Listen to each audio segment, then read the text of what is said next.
Hello guys, animal സ്റ്റോറീസിന്റെ പുതിയൊരു വീഡിയോയിലേക്ക് എല്ലാവർക്കും സ്വാഗതം. ഈ വീഡിയോയിൽ നമ്മൾ കാഗുറ ബച്ചിയുടെ ചാപ്റ്റർ 7 ആണ് എക്സ്പ്ലെയിൻ ചെയ്യാനായിട്ട് പോകുന്നത്. നിങ്ങൾക്ക് ഈ വീഡിയോ ഇഷ്ടപ്പെടുകയാണെങ്കിൽ ലൈക്ക് ചെയ്യാനും ഷെയർ ചെയ്യാനും കമന്റ് ചെയ്യാനും മറക്കരുത്. പിന്നെ നമ്മുടെ ചാനൽ നിങ്ങൾ ഇതുവരെ സബ്സ്ക്രൈബ് ചെയ്തിട്ടില്ലെങ്കിൽ ഇപ്പൊ തന്നെ മറക്കാതെ ഒന്ന് സബ്സ്ക്രൈബ് ചെയ്തേക്കുക. അതേപോലെ തന്നെ നമ്മളിടുന്ന ഇൻട്രസ്റ്റിംഗ് ആയിട്ടുള്ള വീഡിയോസിന്റെ നോട്ടിഫിക്കേഷൻ അപ്പം തന്നെ കിട്ടാൻ വേണ്ടിയിട്ട് ആ ബെല്ലൈക്കൺ കൂടെ എനേബിൾ ചെയ്തിട്ടേക്കുക. സോ ഗൈസ്, ഇനി ഒട്ടും തന്നെ സമയം കളയാതെ നേരെ നമുക്ക് ചാപ്റ്ററിലേക്ക് പോകാം. അപ്പോൾ ഈ സോജോ അണ്ടർവേൾഡ് മുഴുവൻ ആ മെസ്സേജ് ബ്രോഡ്കാസ്റ്റ് ചെയ്തിരിക്കുകയാണ്. അതായത് ഷാറിനെയും പിന്നെ എൻഡൻ എന്ന് പറയുന്ന എൻചാന്റഡ് ബ്ലേഡും കൊണ്ട് കൊടുക്കുന്നവർക്ക് എത്ര രൂപ വേണമെങ്കിലും കൊടുക്കുമെന്ന്. ഇപ്പൊ നമുക്ക് പെട്ടെന്ന് ഇവിടുന്ന് സ്ഥലം കാലിയാക്കാമെന്ന് ചിഹിരോ ഷാറിനോട് പറയുന്നുണ്ട്. ഷിബയുടെ കാറാണെങ്കിൽ പപ്പട പരുവമായി. ഇപ്പൊ ഷാറിനെ ചിഹിരോ ആണെങ്കിൽ തോളത്തെടുത്ത് വെച്ചുകൊണ്ട് ഇങ്ങനെ പോകാനായിട്ട് തുടങ്ങുകയാണ്. ഉടനെ ഇവരുടെ മുമ്പിൽ ദേണ്ടടാ ഒരുത്തം നിൽക്കുന്നു. ഇപ്പൊ അത് മുഖത്ത് മാസ്ക് ധരിച്ച ഒരു മന്ത്രവാദിയാണ്. അവനപ്പോ ചിന്തിക്കുന്നുണ്ട്, ഓ ഇവരെ പിടിച്ചു കൊടുത്തു കഴിഞ്ഞാൽ സോജോ എത്ര രൂപ തരുവോ എന്തോ. ഇപ്പൊ ചിഹിരോ ഇപ്പുറത്തെ സൈഡിലേക്ക് നോക്കുമ്പോൾ അവിടെ ഒരു മന്ത്രവാദി നിപ്പുണ്ട്.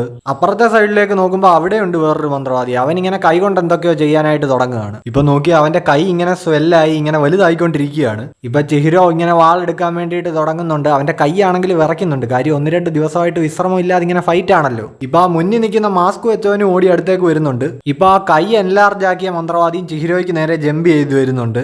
എന്നാ പിന്നെ ഫൈറ്റ് എങ്കിൽ ഫൈറ്റ് എന്നും പറഞ്ഞ് ചിഹിരോ ആ വാൾ ഉറയിൽ നിന്ന് എടുക്കാൻ തുടങ്ങുന്നുണ്ട്. ഇപ്പൊ പെട്ടെന്ന് ഒരാൾ വന്നിട്ട് ചിഹിരോയെ തടയുന്നു. വാളിപ്പോ തൽക്കാലത്തേക്ക് പുറത്തെടുക്കണ്ട, അവിടെ മാറ്റി വെച്ചേരെ എന്ന് പറഞ്ഞിട്ട് ഇപ്പൊ അയാൾ ജെറ്റ് പോലെ അവിടുന്ന് മൂവ് ചെയ്യുന്നുണ്ട്.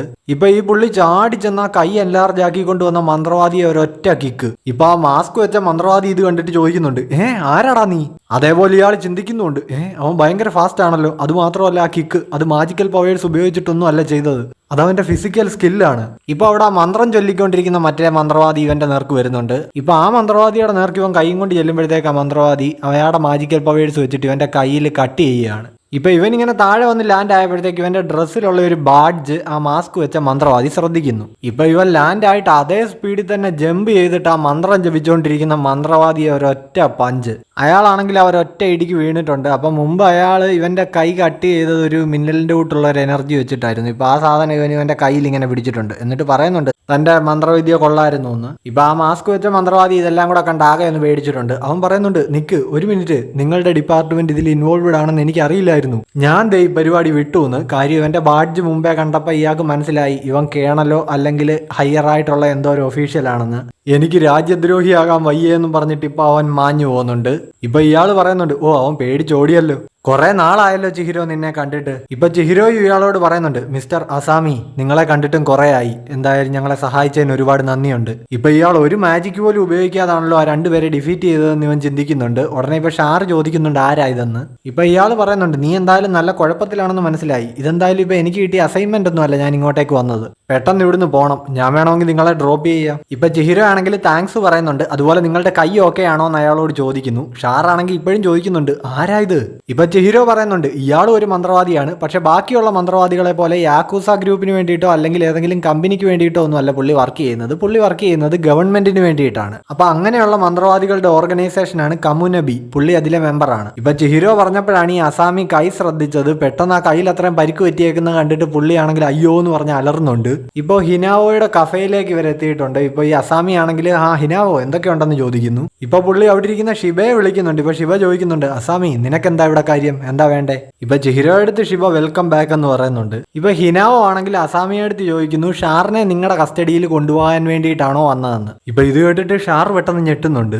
ഇപ്പൊ ഷിബയാണെങ്കിൽ ചിഹിരോയോട് ചോദിക്കുന്നുണ്ട്, എടാ ഷാറിനെ പറ്റിയുള്ള കാര്യങ്ങളൊക്കെ നീ കേട്ടില്ലേന്ന്. ഇപ്പൊ അവൻ പറയുന്നുണ്ട്, അതൊക്കെ ഞാൻ കേട്ടു, പക്ഷെ നിങ്ങളുടെ കാറിനെ പറ്റിയുള്ള ഒരു കാര്യം നിങ്ങൾ കേൾക്കാനുണ്ടെന്ന്. ഇപ്പൊ അത് തവിടുപൊടിയായി പോയല്ലോ. ഷിബയാണെങ്കിൽ ഇങ്ങനെ വാ പൊളിച്ചിരിപ്പുണ്ട്. ഇപ്പൊ അസാമി ആണെങ്കിൽ ഹിനാവോയോട് പറയുന്നുണ്ട്, ഷാറിനെ കസ്റ്റഡിയിൽ കൊണ്ടുപോകാനൊന്നും അല്ല ഞാൻ വന്നത്, അങ്ങനത്തെ പണിയൊക്കെ ചെയ്യാൻ എനിക്ക് ഭയങ്കര ആഗ്രഹമുണ്ട്. പക്ഷേ ഈ കമുനാബി എന്ന് പറഞ്ഞ ഓർഗനൈസേഷൻ എസ്റ്റാബ്ലിഷ് ചെയ്ത ആ കാലം, അതായത് ആ വാറിന്റെ സമയം തൊട്ട് ദേ ഇപ്പൊ വരെ ഇവരുടെ റോളിന് യാതൊരു ചേഞ്ച് സംഭവിച്ചിട്ടില്ല.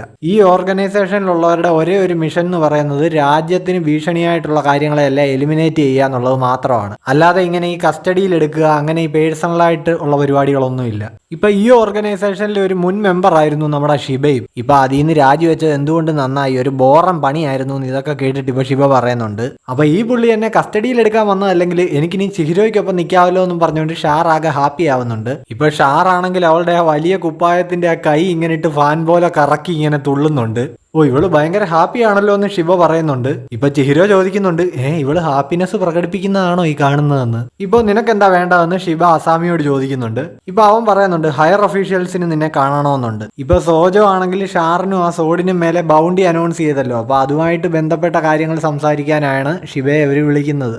ഇതിലിപ്പോ ഈ ഷിബയുടെ റോൾ എന്താണെന്ന് അവർക്ക് അറിയണം, അതാണ് കാര്യം. ഇപ്പൊ ഈ ചിഹിരോയുടെ കാര്യവും അതേപോലെ തന്നെ ഏഴാമതൊരു എൻചാന്റഡ് ബ്ലേഡ് ഉണ്ട് എന്നുള്ള കാര്യവും കമുനാബി ഓർഗനൈസേഷനിലെ എല്ലാ ലീഡേഴ്സിനും ഒന്നും അറിയില്ല. ഈ റോക്ക് ഹിരെ ഒളിവിൽ പോകാനായിട്ട് സഹായിച്ച കുറച്ച് മെമ്പേഴ്സ് ഉണ്ട്, അവർക്ക് മാത്രമേ അത് അറിയൂ. അപ്പൊ ഈ എൻചാന്റഡ് ബ്ലേഡ്സ് ഇങ്ങനെ പുറത്തുള്ളത് ഈ രാജ്യത്തിന് വലിയൊരു ത്രെറ്റ് ആണ്. സോ അപ്പൊ ഇവരുടെ ആ ഒരു ഓർഗനൈസേഷന്റെ രീതി വെച്ചിട്ട് ചിഹിരോയുടെ കയ്യിലിരിക്കുന്ന ഏഴാമത്തെ എൻചാന്റഡ് ബ്ലേഡ് ഈ പുള്ളി കസ്റ്റഡിയിൽ എടുക്കേണ്ടതാണ്. അതൊക്കെ ഈ പുള്ളിക്കാരൻ ഇപ്പൊ ഇവരോട് ഇങ്ങനെ പറയുന്നു. പക്ഷെ സാഹചര്യങ്ങളെ കുറിച്ചൊക്കെ അറിയാവുന്നതുകൊണ്ട് പുള്ളി ഇതുവരെ കണ്ണടച്ച് നിൽക്കുകയായിരുന്നു. ഞാൻ ഇതുവരെ കമുനാബിയോട് ഇതൊന്നും പറഞ്ഞിട്ടില്ല എന്നിങ്ങനെ പറയുന്നു. പക്ഷേ ഈ ചിഹിരോ ഇങ്ങനെ ഈ വാൾ ഉപയോഗിച്ച് പബ്ലിക്കിൽ നടന്ന് ഷോ കാണിച്ചുകൊണ്ടിരുന്നു കഴിഞ്ഞാൽ അതെനിക്ക് കണ്ടില്ലെന്ന് അടിക്കാൻ പറ്റില്ല എന്ന് പുള്ളി പറയുന്നു. നീ ഇതെല്ലാം നിന്റെ ഒരു കൺട്രോളിൽ വെക്കാമെന്ന് പ്രോമിസ് ചെയ്ത് തന്നിരുന്നതല്ലേ ഷിബ? ഞാൻ കൺട്രോൾ ചെയ്തേക്കാമെന്ന് പ്രോമിസ് ഒക്കെ തന്നതാ, പക്ഷെ ഇപ്പൊ സാഹചര്യത്തിൽ ചെറിയൊരു മാറ്റം വന്നിട്ടുണ്ടെന്ന് ഷിബ പറയുന്നു. ഇപ്പൊ എന്ത് മാറ്റമാണെന്ന് ഇയാൾ ചോദിക്കുമ്പോൾ ഷിബ പറയുന്നുണ്ട്, നീ നോക്ക്, നിനക്ക് കാണാൻ പറ്റുന്നില്ലേ ചിഹിരോയെ കൊണ്ട് ഇപ്പൊ ഫൈറ്റ് ചെയ്യാനായിട്ട് കഴിയും. ഇപ്പൊ അസാമി ആണെങ്കിൽ ചിന്തിക്കുന്നുണ്ട്, ശരിയാണ്, അവനെ കൊണ്ട് ഇപ്പൊ എൻചാന്റഡ് ബ്ലേഡ് പിടിക്കാനായിട്ട് കഴിയുന്നുണ്ട്. അതിനർത്ഥം അവന്റെ ബോഡിയും മൈൻഡും ഒരേപോലെ ഷാർപ്പായി എന്നുള്ളതാണ്. പിന്നെ ഇവൻ എക്സ്പീരിയൻസ്ഡ് അല്ല, പക്ഷേ 3 വർഷം കൊണ്ട് ഒരാൾക്ക് മാസ്റ്റർ ചെയ്യാൻ പറ്റുന്ന ഒരു കാര്യമല്ലല്ലോ എൻചാന്റഡ് ബ്ലേഡ്സ് വെച്ച് ഫൈറ്റ് ചെയ്യുക എന്നുള്ളത്. അങ്ങനെ നോക്കുമ്പോൾ ചിഹിരോയ്ക്ക് നല്ല പ്രോഗ്രസ് ഉണ്ട്. ഇതൊക്കെ എത്ര നാളിങ്ങനെ ഒളിച്ചു വെക്കാനാ? ഇന്നല്ലെങ്കിൽ നാളെ പുറത്തു വരും. കളത്തിലിറങ്ങി കളിക്കാതെ എല്ലാ കാലവും ഞാനിങ്ങനെ ഒളിച്ചും പതുങ്ങി ഇൻഫർമേഷൻ കളക്ട് ചെയ്തുകൊണ്ട് നടക്കുമെന്നാണോ നിങ്ങൾ കരുതിയിരുന്നത്?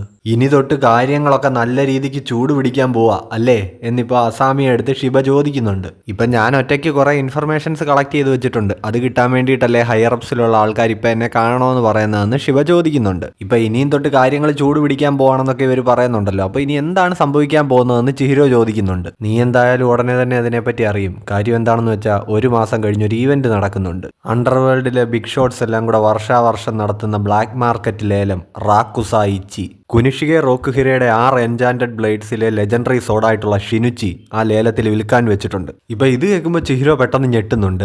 ആ വാൾ ആ ലേലത്തിൽ സബ്മിറ്റ് ചെയ്തിരിക്കുന്നത് മറ്റാരുമല്ല, സോജോ. ഇപ്പൊ കയ്യിൽ ആ ഹിഷാക്കുവിന്റെ ഫ്ലെയിം സിംബൽ ഉള്ള ഒരാള് നിന്റെ റിപ്പോർട്ട് തരാനായിട്ട് ആരോടോ പറയുന്നുണ്ട്. ഇപ്പൊ ഹിഷാക്കുവിലെ 2 മെമ്പേഴ്സ് അവിടെ കസേരയിൽ ഇരിപ്പുണ്ട് ഗൈസ്. അതിൽ ഒരുത്തൻ മറ്റേ തൊപ്പി വെച്ച നമ്മൾ ഫസ്റ്റ് ചാപ്റ്ററിൽ കണ്ട മന്ത്രവാദിയാണ്. ഇവന്മാരിരിക്കുന്ന സ്ഥലമാണെങ്കിൽ ആ ഡീമൺ സ്ലെയറിലെ ഇൻഫിനിറ്റി കാസ്റ്റിൽ പോലൊരു സെറ്റപ്പും. ഇപ്പൊ ഇവരെ കാണാൻ വന്നവൻ ചോദിക്കുന്നുണ്ട്, ഈ മീറ്റിംഗ് ആവശ്യമായിരുന്നോ?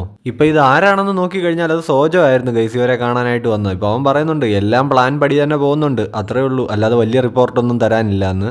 ഇപ്പൊ ചിഹിരോ ആണെങ്കിൽ ചിന്തിക്കുന്നുണ്ട്, സോജോയുടെ കയ്യിൽ ഇപ്പൊ ക്ലൗഡ് ഗോജർ മാത്രമല്ല ഷിനിച്ചിയും ഉണ്ട്. സോ അവന് ഹിഷാക്കുമായിട്ട് കണക്ഷൻ ഉണ്ടെന്നുള്ള കാര്യം ഇപ്പൊ 100% ഉറപ്പായി. 10 വർഷത്തിൽ മേലെയായിട്ട് ഈ കമുനാബി ബ്ലാക്ക് ലിസ്റ്റ് ചെയ്തിരിക്കുന്ന ക്രിമിനൽസിൽ ഒരാളാണ് ഈ സോജോ. എന്നിട്ടും ഇവൻ ഇപ്പോഴും അണ്ടർവേൾഡിലെ അവൻ്റെ ഓപ്പറേഷൻസ് എല്ലാം കറക്റ്റായിട്ട് തുടരുന്നുണ്ട്. ഞങ്ങളെ കൊണ്ടുപോലും ഇതുവരെ കാര്യമായിട്ടൊന്നും ചെയ്യാൻ സാധിച്ചിട്ടില്ല. അവൻ അത്രയ്ക്ക് കണ്ണിങ്ങും പവർഫുള്ളുമാണ്. സോ ചിഹിരോ, ഞാൻ പറഞ്ഞു വന്നത് എന്താന്ന് വെച്ചാൽ അവൻ നിന്റെ കൊക്കിൽ ഒതുങ്ങുന്ന ഇരയല്ല. സോജോ നിങ്ങളുടെ മുകളിൽ ഇട്ടിരിക്കുന്ന ബൗണ്ടി എന്തായാലും എൻ്റെ സബോർഡിനേറ്റ്സ് ക്ലിയർ ചെയ്തിട്ടുണ്ട്. നിനക്ക് നല്ല മെച്യൂരിറ്റി വന്നിട്ടുണ്ട് ചിഹിരോ, പക്ഷേ ഇപ്പോഴും നീ ഫുൾ സ്കിൽ അച്ചീവ് ചെയ്തിട്ടില്ല. വാള് പിടിക്കുമ്പോൾ നിന്റെ കൈകൾ ഇപ്പോഴും വിറയ്ക്കുന്നുണ്ട്. അതുകൊണ്ട് തന്നെ സോജോയെയും ഈ നടക്കാൻ പോകുന്ന ലേലവും രണ്ടും ഞങ്ങൾക്ക് വിട്ടേക്ക്. ഇതിൻ്റെ ഇടയ്ക്ക് നീ ഒന്ന് കയറരുത്. ശരി, കയറത്തില്ല എന്ന് ഇപ്പൊ ചിഹിരോ പറയുന്നുണ്ട്. ഇപ്പൊ അവന്റെ എക്സ്പ്രഷൻ വെച്ചിട്ട് തന്നെ അവൻ ഈ പറഞ്ഞത് കള്ളമാണെന്ന് അസാമിക്ക് മനസ്സിലായി. ഇപ്പൊ ഷിബയാണെങ്കിൽ അസാമിയോട് പറയുന്നുണ്ട്, എടാ നീ ഇതൊക്കെ അവന്റെ അടുത്ത് പോയി പറയുന്ന ഒരു മതിലിന്റെ മുന്നിൽ നിന്ന് പറയുന്നത് പോലെ ഉള്ളൂ, യാതൊരു പ്രയോജനവും ഇല്ല. അല്ല, നിനക്കവനെ തടയണമെന്നാണെങ്കിൽ നീ അവന്റെ കയ്യിൽ നിന്ന് ആ സോഡ് തട്ടിയെടുക്കേണ്ടി വരുമെന്ന്. ഇപ്പൊ അസാമി ആണെങ്കിൽ അവന്റെ കയ്യിലെ ഫോൺ നോക്കുന്നുണ്ട്. അതിൽ റോക്കുഹിരെ, ഷിബയും പിന്നെ അസാമിയും കൂടി ഇരിക്കുന്ന ഒരു പഴയ ഫോട്ടോ ഒക്കെ ഉണ്ട്. ഇപ്പൊ ഫോണൊക്കെ ക്ലോസ് ചെയ്തിട്ട് അസാമി അവിടുന്ന് പോകാനായിട്ട് തുടങ്ങുകയാണ്. ഇപ്പൊ പോകുന്നതിന് മുമ്പായിട്ട് പുള്ളി പറയുന്നുണ്ട്, റോക്കുഹിരയുടെ മർഡറിന് ശേഷം വേറെയും കുറെ പണികൾ ഹിഷാക്കു ചെയ്തിട്ടുണ്ടെങ്കിലും ഇത്രയ്ക്ക് ബോൾഡായിട്ടുള്ള ഒരു അറ്റംപ്റ്റ് ഇതിപ്പോഴാണ് വരുന്നത്. അവന്മാരായ എൻചാന്റഡ് ബ്ലേഡ്സ് വെച്ച് എന്തോ ഒരു പണി നടത്താൻ തുടങ്ങുന്നുണ്ടെന്നുള്ളത് ഉറപ്പാണ്. അതെന്തായാലും ഈ രാജ്യത്തെ ഭയങ്കരമായിട്ട് ബാധിക്കുന്ന ഒരു സംഭവമായിരിക്കും. ലേലം എന്തായാലും 1 മാസത്തിനുള്ളിൽ ഉണ്ടാവും. നമ്മൾ നമ്മുടെ മുഴുവൻ എഫേർട്ട് വിട്ട് അതിനായിട്ട് പ്രിപ്പയർ ആയിട്ടിരിക്കണം. ഇപ്പൊ ഈ അസാമി പറഞ്ഞ കാര്യങ്ങളൊക്കെ കേട്ടൊരു ഡിറ്റർമിനേഷനോട്ടിരിക്കുന്ന ചിഹിരോയെ കാണിച്ചാണ് ഗൈസ് നമ്മുടെ ഈ ചാപ്റ്റർ അവസാനിക്കുന്നത്. അപ്പോൾ വീഡിയോ ഇഷ്ടപ്പെട്ട് കഴിഞ്ഞാൽ ലൈക്ക് ചെയ്യുക, ഷെയർ ചെയ്യുക, കമൻറ്റ് ചെയ്യുക. പിന്നെ നിങ്ങൾ നമ്മുടെ ചാനൽ ഇതുവരെ സബ്സ്ക്രൈബ് ചെയ്തിട്ടില്ലെങ്കിൽ ഇപ്പം തന്നെ മറക്കാതെ സബ്സ്ക്രൈബ് ചെയ്താൽ ബെല്ലൈക്കൺ കൂടെ എനേബിൾ ചെയ്തിട്ടേക്കുക. അപ്പോൾ നെക്സ്റ്റ് വീഡിയോ ആയിട്ട് കാണുന്നവരേക്കും ബൈ ബൈ.